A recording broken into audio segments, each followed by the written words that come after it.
இயேசு கிறிஸ்துவில் பிரியமுள்ள சகோதர சகோதரிகளே, அன்னையுடைய அன்பு பிள்ளைகளே, இயேசுவின் இனிய நாமத்தில் உங்கள் அனைவருக்கும் என் இனிய காலை வணக்கம். இன்று வெள்ளிக்கிழமை, அதுவும் இன்று மாதத்துடைய முதல் வெள்ளிக்கிழமை, திரு இறுதி ஆண்டவருக்கு ஒப்புக் கொடுக்கக்கூடிய ஒரு அற்புதமான உன்னதமான நாளிலே நம்முடைய குடும்பத்தாரை திரு இறுதி ஆண்டவருடைய பாதத்தில் நாம் ஒப்புக் கொடுப்போம், சமர்ப்பிப்போம். இன்றைய நாள் இனிய நாளாக ஆசீர்வதிக்கப்பட்ட நாளாக அமையட்டும். நீங்க எல்லாரும் நல்லா இருக்கணும். ஒரு முறை மது பாட்டில் கடைக்கு சென்ற ஒருவர் 3 மது பாட்டில்களை வாங்கி 3ஐயும் ஒரே நேரத்தில் திறந்து வைத்து குடிக்க ஆரம்பித்தார். அப்போது அங்கு பணி செய்த ஒருவர், நீங்கள் 3 மது பாட்டில்களையும் குடிக்க விரும்பினால் ஒவ்வொன்றாக வாங்கி குடிக்கலாமே, ஏன் ஒரே நேரத்தில் 3 பாட்டில்களையும் குடிக்கிறீர்கள் என்று கேட்டார். அதற்கு அவர், இதற்கு பின்னால் ஒரு பெரிய உறவின் ரகசியம் இருக்கின்றது. நானும் என்னுடைய 2 சகோதரர்களும் சேர்ந்து வாழ்ந்தபோது 3 இணைந்து மது அருந்துவது வழக்கம். ஆனால் திடீரென வேலை நிமித்தமாக மற்ற 2 வெளியூருக்கு குடிபெயர்ந்து செல்ல வேண்டிய கட்டாயம் ஏற்பட்டது. அப்போது எங்களுக்குள் ஒரு உடன்பாடு செய்து கொண்டோம். நாங்கள் தனியே மது அருந்து போதெல்லாம் மற்ற 2 சகோதரர்களும் உடன் இருக்கின்றார்கள் என்பதை உணரும் விதமாக மேலும் 2 பாட்டில்களை வாங்கி ஒரே நேரத்தில் குடிக்க வேண்டும் என்பதே அந்த உடன்பாடு. இதன் மூலம் நாங்கள் 3 எப்போதும் நல்ல உறவோடு வாழ முடியும் என்று நம்புகிறேன் என்றார். இதை கேட்டு அந்த பணியாளர் சகோதரர்களிடையேயான ஆழமான உறவை எண்ணி அவர்களை பாராட்டினார். சிறிது காலம் கழித்து அந்த நபர் 3 மது பாட்டில்களுக்கு பதிலாக 2 பாட்டில்களை மட்டும் வாங்கி குடித்தார். இதை பார்த்த அந்த பணியாளர், இப்போது 2 பாட்டில்களை வாங்குகிறீர்களே, உங்கள் சகோதரில் ஒருவர் இறந்து விட்டாரா என்று கேட்பதற்கு அவர், அப்படியல்ல, இது தபசு காலம் அல்லவா, நான் குடிப்பதை நிறுத்திவிட்டேன், மற்ற 2 தொடர்ந்து குடிக்கிறார்கள் என்றாராம். பரிசேயர்களின் நோன்பு முறையும் மேற்கண்ட மனிதரின் மனநிலையை போலத்தான் இருந்தது.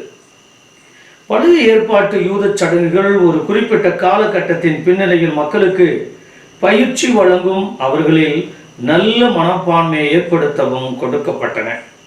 ஆனால் இந்த சட்டங்கள் மக்களில் எதிர்பார்க்கப்பட்ட நல்ல மனப்பான்மையை உருவாக்கினவா என்ற கேள்வி எழுப்பினால் இல்லை என்கின்ற பதில்தான் வருகிறது. காரணம், பரிசேயர்கள் பழைய ஏற்பாட்டு சடங்குகளின் நோக்கத்தை முழுவதுமாய் மறுத்துவிட்டு சடங்காச்சாரமாக கடைபிடிக்க ஆரம்பித்தனர். எனவே மக்களின் மனநிலை மாற்றத்தை கொண்டு வர சட்டங்களை இன்னும் தூக்கி பிடித்து கொண்டிருப்பதில் அர்த்தமில்லை என்பதே இயேசு என்ற நற்செய்தியின் மக்களை மாற்றாத சட்டங்களை மாற்றுவதில் தவறில்லை என்கின்றார் நம் ஆண்டவர் இயேசு. எனவே பழைய தூர்ப்பைகளான யூதர்களின் சடங்காச்சார அர்த்தமற்ற சடங்குகளை தூக்கி எறிந்தாலொழிய இயேசு தருகின்ற புதிய மதுவாகிய புதிய நெறிமுறைகளை தமதாக்க முடியாது. பிரியமான சகோதர சகோதரிகளே, ஒரு கத்தோலிக்க கிறிஸ்தவருக்கு தேய்பிரை என்றால் என்ன, வளர்பிரை என்றால் என்ன, அஷ்டமி ஆகட்டும், நவமி ஆகட்டும், அதிர்ஷ்டமாகட்டும், இன்னும் என்னென்னமோ கூறிக்கொண்டு போகலாம். அப்ப பிள்ளைகளுக்கு பெயர் சூட்டுவது கூட வளர்பிறை தேய்பிரையும், இவ்வாறாக அஷ்டமி நவமி அக்கினி நட்சத்திரம் என்று பார்த்து நாம் பெயர் சூட்டுகிறோமே, இது எந்த விதத்தில் நியாயம்? இன்றைக்கு ஒரு குழந்தை பிறந்ததிலிருந்து கடைசியில கல்லறை செல்லும் வரையில பலதரப்பட்ட சடங்கு சம்பிரதாயங்கள், அந்த சடங்காச்சார முறைகள் இன்னும் நம்மை விட்டு ஒழியவில்லை, மாறவில்லை. ஒரு குழந்தை பிறந்தாலும் அல்லது வாழ்ந்தாலும் அல்லது இறந்தாலும் எத்தனையோ சடங்கு சம்பிரதாயங்களை நான் பின்பற்றிதான் ஆக வேண்டும். சனிப்பணம் துணப்பணம் தேடும் என்று சொல்வார்கள். சனிக்கிழமை அடக்கம் செய்தால் ஒரு கோழி குஞ்சை பலி கொடுத்துத்தான் அடக்கம் பண்ணுகிறார்கள். ஏனென்றால் அந்த பணம் இன்னொரு பணத்தை வீட்டில் கவிட்டு போயிடுவான். வீட்டில் இன்னொரு நபர் இறந்து விடுவாராம். பிரியமான சகோதர சூழலை இவ்வாறாக இந்த நாளை நம்ம பேசிக்கொண்டே இருக்கலாம். பலதரப்பட்ட சடங்கு சம்பிரதாயங்களை நாம் பார்த்து கொண்டுதான் இருக்கிறோம். இதை ஏன் பெரியோர்கள் செய்தார்கள், ஏன் செய்ய தவறினார்கள், அல்லது இதனுடைய அர்த்தம் என்ன, இன்றைய காலகட்டத்தில் இதெல்லாம் ஒத்து போகுமா என்பதெல்லாம் நிறைய நேரங்களில் நாம் சிந்தித்து பார்ப்பதில்லை. பெரிய ரிசர்ச் ஸ்காலராக இருப்பார், பெரிய அறிவியல் மேதையாக இருப்பார், சமூக சீர்திருத்தவாதியாக இருப்பார், இதோ எத்தனையோ நாத்திக கொள்கைகளை கடைபிடிப்பவராக இருப்பார். ஆனால் அவர்தான் நிறைய சடங்கு சம்பிரதாயங்களையும் மத ரீதியான அல்லது மூட நம்பிக்கை ரீதியான பலதரப்பட்ட சடங்காச்சார வாழ்வில் வாழ்ந்து கொண்டிருக்கின்றார்கள் என்றால் அது மிகையாகாது. அந்த காலகட்டத்தில் எது சட்டமோ அல்லது ரீதியோ சட்டமோ அல்லது ஒரு சட்டம் மனிதனுக்கு பயன்படவில்லை என்றால், மனிதனுடைய உயர்ந்த வாழ்வுக்கு பயன்படவில்லை என்றால் அப்படிப்பட்ட சட்டம் தேவைதானா? பிரியமான சகோதர சோழி, இந்த நாளில் சிந்திக்க ஆண்டவர் நமக்கு அழைப்பு விடுக்கின்றார். நம்ம சிந்தனைகள்லாம் புதிதாக இருக்கின்றது, நம்முடைய எண்ணங்கள்லாம் புதிதாக இருக்கின்றது. நம்ம இன்னும் நிறைய ஹைடெக் ரொம்ப அட்வான்ஸ்ட் டிவைசஸ் எல்லாம் நம்ம பயன்படுத்துகிறோம்.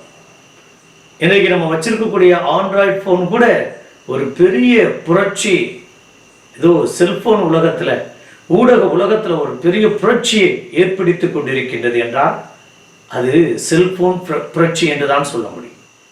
இதோ பசுமை புரட்சியை போல இப்போது செல்போன் புரட்சியும் நடைபெற்று கொண்டுதான் இருக்கின்றது. பிரியமான சகோதர சோழே, என்னதான் நம்ம அறிவியலில் வளர்ந்து சென்றாலும் நம்முடைய பழக்க வழக்கம், நம்முடைய சம்பிரதாயங்களை நாம் விட்டொழிய மறுக்கின்றோம். ஏனென்றால் பயம். இதை செய்யலனா, இதை சொன்னா ஏதோ எப்படி அப்படி என்று. பிரியமான சகோதர சோழே, நம்ம வீட்டுக்கு யாராவது ஒருத்தவங்க திடீரென்று வருவார்கள். இந்த தொட்டி சரியில்லை, இந்த தண்ணி தொட்டி சரியில்லை, இந்த மரம் இங்கே இருக்கக்கூடாது, அல்லது இது இப்படித்தான் இருக்கணும், இந்த கதவு இந்த இடத்துல ஜன்னல் இருக்கக்கூடாது, இது வாஸ்து சரியில்லை, வீட்டுக்கு ராசி இல்லை, அல்லது இப்படி இருக்கு அப்படி இருக்கு என்று ஏதாவது ஒரு காரணத்தை சொல்லி அந்த ஆசீர்வாதத்தை நாம் முழுமையாக இழந்து விடுகிறோம் என்றால் அது மிகையாகாது. பிரியமானவர்களே, என்று அப்படிப்பட்ட சடங்கு சம்பிரதாயங்களுக்கு நாம் முக்கியத்துவம் கொடுக்காமல் இறை நம்பிக்கைக்கு முக்கியத்துவம் கொடுத்து நம்ம அறிவியல் பூர்வமாக நிறைய காரியங்களை சிந்தித்து செயல்பட நாம் இணைந்து ஜெபிப்போமா? பரலோக தந்தையே இறைவா, இந்த அருமையான இனிமையான நாளுக்காக உமக்கு நன்றி செலுத்துகிறேன் தகப்பனே. அப்பா, இதுவும் நிறைய நேரங்களில் நாங்களும் இந்த மத சடங்கு சம்பிரதாயங்களுக்கு முக்கியத்துவம் கொடுக்கின்றமே தவிர அந்த உள்ளார்ந்த மனித நேயத்துக்கு நாங்கள் முக்கியத்துவம் கொடுக்காத நிலையை பரலோக தந்தையே இறைவா, இந்த அருமையான இனிமையான நாளுக்காக உமக்கு நன்றி செலுத்தும் தகப்பனே. எவ்வளவுதான் நாங்கள் நல்ல கிறிஸ்தவர்களாக வாழ்ந்தாலும் கூட நிறைய மூட பழக்க வழக்கங்கள், சடங்கு சம்பிரதாயங்கள், இதை செய்ய வேண்டும், அதை செய்யக்கூடாது, இப்படித்தான் செய்யணும், அப்படி செய்யக்கூடாது, இப்படித்தான் செய்யணும், அல்லது இதை செய்யவில்லை என்றால் இப்படி அபசகுணமாக இது நடக்கும், அது நடக்கும், இன்னும் ஆபத்து விபத்துகள் நேரிடும் என்று பலதரப்பட்ட விதத்தில் நாங்கள் நம்பிக்கை இழந்தவர்களாக பயத்தில் வாழ்ந்து கொண்டிருக்கிறோம். இந்த உலகம் சொல்லக்கூடியதை நாங்கள் நம்புகிறோம், ஆனால் நீ சொல்வதை நம்பவில்லை. ஆண்டவரே, உம்முடைய அன்பு பிள்ளைகளாய் என்றும் வாழ நாங்கள் எதிரையும் சோர்ந்து போகாமல் தளர்ந்து போகாமல் இதோ நீர் வகுத்த அந்த அன்பு என்கின்ற அந்த சட்டத்தோடு மனிதநேயத்தோடு இணைந்து பயணிக்கக்கூடிய வல்லமையும் பாக்கியத்தையும் கொடுத்து ஆசீர்வாதத்தால் நிரப்ப முடியும். எங்கள் ஆண்டவராய் இயேசு கிறிஸ்துவின் நாமத்தில் ஜெபிக்கிறோம் நல்ல பிதாவே, ஆமென்.